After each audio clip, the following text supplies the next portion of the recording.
Guys, so we got information about the next upcoming trials, and I wanted to talk about the best characters from City Villain, Tech overall, and also Global Blasters that you guys should be building in Marvel Strike Force right now to help you progress in the upcoming trials / Scourge event for Green Goblin Classic, the next upcoming MSF Legendary. I hope you guys enjoy. Hit that thumbs up and subscribe if you were new, and let me know in the comments which characters you plan on investing in when it comes down to it. So we're starting off with City Villains. The first thing I'm going to tell you is that if you buy any of these characters, obviously you can build them up and use them. They're going to be fine here, obviously. Also, next thing I'll say is in terms of Green Goblin, because you're not buying him, obviously, not directly anyway. Anyway, moving on. In terms of Green Goblin, if you want to do the thing where you run the first run and make it just like a dummy run, just to unlock the Green Goblin at 3 stars and then build him up and take him into your second run, that actually is probably the best thing to do, and I'll explain why in a minute. And which in your second run you would try to actually place high in ranking, second, third, however many runs you're going to do. Especially if you haven't bought Craven, maybe Lizard, whoever's coming up soon next, I don't know. But especially if you haven't bought Craven and built him up by now, the best thing to do is probably to just do that for Green Goblin, do a dummy run, maybe a difficulty 7, and just kind of run through it. So the reason why is because characters like Vulture, some of these characters are going to have these conditions for superior 6 allies where they have 2 or more. And Green Goblin is a superior 6 ally, obviously the classic new Green Goblin, not the old one. He's a superior 6. And so is Dr. Octopus. So that would be your second one. And in this Scourge, you will be getting your war conditions off. So you will be, correct me if I'm mistaken, but I'm pretty sure you're going to get the war passives to work in this based on the Scourge that you could apply to your team, or pact, I guess, whatever they're calling it. Anyway, so yeah, do not sleep on that specific requirement and how that works. Next up, I want to kind of talk about Black Cat. Black Cat is probably the single best character you're going to be using in this entire section. I guess it's maybe up to her and Green Goblin, but you would have red stars most likely on Black Cat. But the caveat is, it's a shame that she's not running right now instead of MLF, because MLF is the original Scourge / Trial. She's incredibly old. Most people probably have her, don't really need her. But you would need this character. So if you happen to miss this for whatever reason, maybe you couldn't complete it, maybe you couldn't get her unlocked. I feel like that's a bit of a stretch. You should at least have her unlocked if you were playing when she came out, unless you were brand new. But regardless, they could have ran this and they should have ran this because she is a city villain and she's going to be super impactful, incredibly strong character. So anyway, outside of that, I want to talk about the Sinister Six. So the Sinister Six characters on this top row, I have totally overinvested in them. Please do not feel intimidated or feel like you need to build them that high. I have those top 3 non-legendaries on the top row. Electro, Vulture, Mysterio are the best 3 characters from Sinister Six that you could be building right now and be using just in general in the various game modes, right? Mysterio, Vulture, and Electro are all really, really good right now. While Electro, Shocker, the old Green Goblin, Swarm, they're for different teams. Those other characters, not that great. Did I say Electro? Yeah, Shocker and Rhino is what I meant to say. So, yeah, so those characters, I've overinvested in them, and that's okay, though, because they're going to be really strong here. So these are some of the best characters you can build up overall. In fact, some of these characters are so useful now that you might be taking them to other content, like I was just explaining a moment ago. For example, this guy's going to be insane in City for Dark Dimension. I'm not really sure I can say the same about Electro, but City is all about Robbie anyway. So the point is, invest in these characters and you can get multiple avenues of usefulness out of them. And Mysterio is particularly strong to build because he's going to be dropping a lot of summons. He does the summons on the passive and summons here too, and then he starts getting ability energy back, and Mysterio floods the board. So he is really, really good and really strong. And we're going to go ahead and from here and talk about other characters from other teams that are a little bit older. Do not build any lieutenants beyond what, or mercenaries beyond what you need to build them for. Hands, what you need to build them for with their little events that come back once every month or whatever. Just build them whatever you need to for there. That's minimal investment. Don't build any symbiotes because they're terrible. They haven't been, invested in the game. I haven't invested in them since level 80 was the cap, actually. Don't build them. They're really bad. They have some fun stuff like the speed bar mechanics, I will say, the speed up on screen, but don't build them.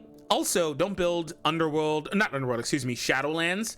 I bring that up because Elektra is here. You may have some fun, like if you've got Shadowlands maxed out, you've got Underworld maxed out, Elektra, and Nobu could be a fun combo or something like that, but I wouldn't really push it too hard, you know what I'm saying? Swarm is an interesting one because this is not Swarm.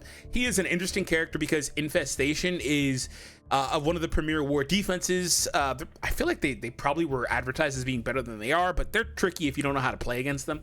Anyway, one of the premier war defenses. He's also a character that could be used here, and also a character that is okay in Dark Dimension 2. So he's kind of one of those ones that, like, if you built him already, maybe you invest in him to where he gets to the level you want him to be at. Because I pushed him myself from 80 to 90 for this, and I don't think I'll do any more, but he's an interesting one that you could totally use. Green Goblin, I don't know that I would put much more in him. He's got the flip of the positive here, which is cool on any Spider-Verse or Underworld ally's turn. So do understand, apply 2 defense down for 2 turns to the enemy with the most resistance. That's solid too. Do understand this Spider-Verse synergy here. We have a unique situation where all of these characters pretty much are Spider-Verse characters.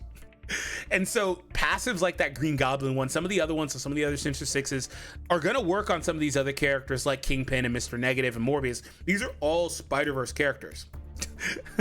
So let's talk about some of these Underworld characters. Kingpin here. Don't sleep on Kingpin. I wouldn't say to really push him too high. I think Kingpin you can get away with at like level 80 personally, because his passive spawns with the bodyguard that's going to have taunt. That's useful. You will get the ability to pick up safeguard on all of your Underworld allies. You'll get those death proofs as well. Summon more bodyguards with taunt so they can just eat some hits. This here getting an assist from an Underworld ally and then another ally as well. 2 turns of defense and offense up. Solid support there. Don't sleep on Kingpin. He's a character you can plug in and use. He's one of the more underrated plug and play characters I think in the game. He has a predetermined team in war, but I think you can use Kingpin in a number of different contents in different spots. So anyway, let's talk about Mr. Negative here. I've seen people talk about the Underworld team and say, they're kind of whatever without Taskmaster, which is kind of true because Taskmaster does all those assists and he does help a lot. And he does do the blinds. Taskmaster has a stun too. I don't typically get to the stun, but nonetheless, Taskmaster is a very strong character you're not going to be able to use here. But don't sleep on Negative. First and foremost, Negative has summons too. His summons are actually really strong. Read this here. Also does speed bar reduction. His summons are good. So keep that in mind too. Also, with the war abilities, he has defense down, ability block, and trauma right here, plus mind control and spreads. Speaking of spreads, he's gonna flip all positives to negatives. Can't be blocked. Revive once. This guy, depending on how the node is laid out, this guy may be one of the most important characters to have built up. If there's like a Dormammu or something like that in there, Negative could wind up being super well. Black Cat too, because doesn't she take it off of like everyone on her turn or something like that? I feel like that's on some of the other Sinister Six characters too. Anyway, moving on. The point is Negative is good. Don't sleep on Negative. Another character that's really good. The tricky thing is if you don't have some of these characters built up, I would say the best value to build up right now is going to be your Sinister Six characters for sure. None of the other characters you can build up right now even remotely compare to the value you're going to get going forward. That's the point. These characters like Negative, Kingpin have been valuable in the past. They're not going to be as valuable going forward. We reached the end of the song. I've never had the song end before. So yeah, I've talked about all these characters. Octopus, I would invest in him because he's good in Dark Dimension 2 and Dark Dimension 6. I meant TOO. And you can use him there and you can get multiple utility. The point with the Sinister Six characters is, like I said, they're going to be valuable going forward. So I would stick to primarily them. They're going to be good in Crucible for a while. They're going to be good in Dark Dimension. They're going to be good in War. They're going to be good. They're going to be one of the most versatile teams in the entire game. So keep that in mind. Okay, so I feel like I've talked enough about these characters. I feel like the point has gotten across and you guys understand. Last thing I'll mention really quick is Rhino. Rhino could be an interesting one with that second Superior 6 because he will get that ability to apply taunt to an enemy, which could be useful, and then he gets the full speed bar with the Green Goblin or Kraven or whoever you have plugged in. So anyway, moving on. Let's move over to Global Blasters. Global Blaster is an interesting one. So with Global Blaster, what we see is if you took Infestation really, really seriously, you are in an interesting spot. So Yellow Jacket is a character that I think could be really, really freaking strong here. Hostile Takeover is crazy, dude. Hostile Takeover is crazy. Gaining offense up, attack the primary, then adjacent, on kill, do it again. It's pretty crazy, man. And then also, I don't know if war defense stuff, because, well, you wouldn't be able to use him with big time anyway. So never mind, I was gonna say he does that percentage steal. Regardless, though, this as an individual hit, stealing 30% from a target is pretty solid, too. I wouldn't sleep on that. Yellow Jacket is a character I think that if you built Infestation, at least if you built Yellow Jacket to at least where I've built him and you've given him maybe some T4s, which I don't think he really needs for this because big time, yeah. Anyway, I guess my Yellow Jacket is more useful than I'm giving him credit for being. If you got Yellow Jacket at my level, I think he's worthwhile. Now, let's talk about some more of these guys. This is a tricky group because it's basically just a bunch of raid characters. That entire top row is a mixed bag of raid characters. Some of the second row is too, where you mix in some Crucible guys. It's not it's not a very versatile group. In fact, it's not a very big group. And the first thing to mention is that you need, for City Villain as well, this group as well, you need at least 2 teams. That doesn't have anything to do with you like going in and sacking or needing a continuation, a follow-up attack. You need at least 2 teams because there's 2 nodes. There's on node like 4 and then 8 or whatever it is where you have to use these teams. So yeah, you need at least 2 teams. So my thing is I'm kind of interested in seeing if these raid bonuses will apply, because I believe you also get raid bonuses for this trial. And if you can do that, I think you're good. So individually, I want to spotlight Gambit. His pings are going to be really, really strong and valuable. Gambit is a character I would recommend taking into global for Dark Dimension because he's just going to be pinging endlessly. So there's that. I didn't personally take him because I felt like I didn't really need him, and I also couldn't. I'd never have any of those. Anyway.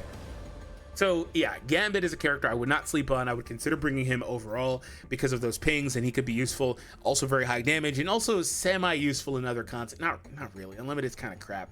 But Sunfire, the Solar Flare is good here. The offense up and counter, and then also the follow-up with the ultimate after that. It's a nice little 1-2 punch. But again, he's going to die pretty easily. Not very bulky. He's going to get ran over. But I mean, it is what it is. You're just depending on him to do what he does like one time and call it quits. So Ultron is a character that I think could be interesting. I wouldn't push Ultron beyond maybe 16, but for all these characters that do summons, please understand that the star investment on the characters, red, yellow, whatever, and the gear tier do apply to their summons as well, increasing their stats, etc. So Ultron did get reworked with the Master of Evil, and he is a lot better, obviously, than he was then. And I think his summons are useful, and they are summons that do impact the entire team. So Ultron could be a character that you plug into one of these teams and have him help. Ultron may even be in a position where he winds up being able to, not really one-man army, because that's kind of what he's designed to do, but I don't want to say that because the content would be kind of hard. Ultron could be in a position where he helps carry a node. So Ultron is another one I would consider investing in. Now, the funny thing about Gambit and Sunfire is that they also have Phantom X here. There's 3 global blasters on that team, which is really funny.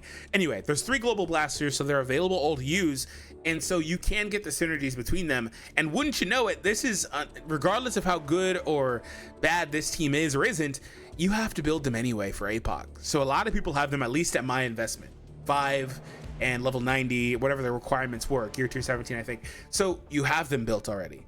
So using them as a 3-piece would be solid. Well, if you're using them as a 3-piece, who would you consider plugging in? If you have Falcon built up, by the way, his special is pretty solid. Gonna be really good, I bet. I bet Falcon is a sleeper character that's good here because of speed bar gain. So anyway, if you have those 3 built up, I may consider putting them with some other mutants, other characters like that. So I want to talk about Iron Man and Deathlock. That's another 1-2 combo. We have that there. We also have Winter Soldier alongside Agent Venom. We have Union Jack and Bucky. There's a lot of like 2 pieces for these teams that you may be able to use. You may be able to plug in Darkhawk alongside Iron Man and Deathlock. You could, well, Archangel is here by himself. Yeah, so I guess it just kind of depends with this grouping. This is a really easy one. I don't need to spend much more time on this group than I did already, and definitely don't need to spend as much time as I did with City Villains. 3 of these characters are the ones you have to build, period, because you want to get Apocalypse. That's easy. The entire top row, 4 of those characters, sans Deathlock, are all characters that are relevant for raids right now. Those are all characters you need to build. Winter Soldier on the next row, another character you need to build. Like I said, you need at least 10 characters total, but I've already listed probably about 10 characters. So this is a really easy group that I think most people already have access to. I wanted to spotlight some of the characters, like I said, that people may or may not have built that could be useful, like Falcon with his special to generate the speed bar and all that based off of positive effects. And then also Yellow Jacket. Darkhawk is a new one. He's a little low on the list for me because power, but again, obviously useful character. Now, last group, let's talk about Tech. Tech is interesting because it's a lot more general and broad of a spectrum here. You might be able to just basically throw something like Pegasus in here and run this over. Like, you might be able to just do that. You have King here. You've got Dr. Doom here. You've got Ultron again. I would actually, by the way, stay away from global blasters like Ultron or a character like Iron Man. I would just stay away from them so you can use them elsewhere. Avoid them here. Also avoid Coulson because you want to have Coulson for the stage that you need him on if you built new Avengers. So yeah, there's that. Doctor Doom, excuse me, Doctor Octopus, Vulture, Mysterio. Ignore all those characters. Ignore the characters for other content. Damn it. You have Hulkbuster, Vision. You have basically the entirety of the Pegasus team here available too, because they are the Tech Raid team. You do have Big Time and Yellow Jacket. I would avoid Yellow Jacket if you could. So here's a funny thing about Yellow Jacket. I talked about the Big Time requirement. If you don't need Yellow Jacket on the other stages and you do have Infestation built up, you got 3 of them chilling right there. Like, this could actually be kind of solid. Who are the other 2? Swarm and Black Widow. So yeah, it's only 3 available here. You could kind of get away with that. Minerva could be an interesting one to plug in too because of her ability. Minerva alongside a summoner like Ultron could be fun, but again, I would avoid him if possible, right? I don't want to take you guys in too many loops. A lot of these characters, though, to end this off, are going to have 1 or 2 things that are viable. Star-Lord, not great, but his ability to steal energy, do the blind and defense down, that's actually pretty useful. That could be pretty clutch. You may plug him into a node and he could be very, very useful for you there.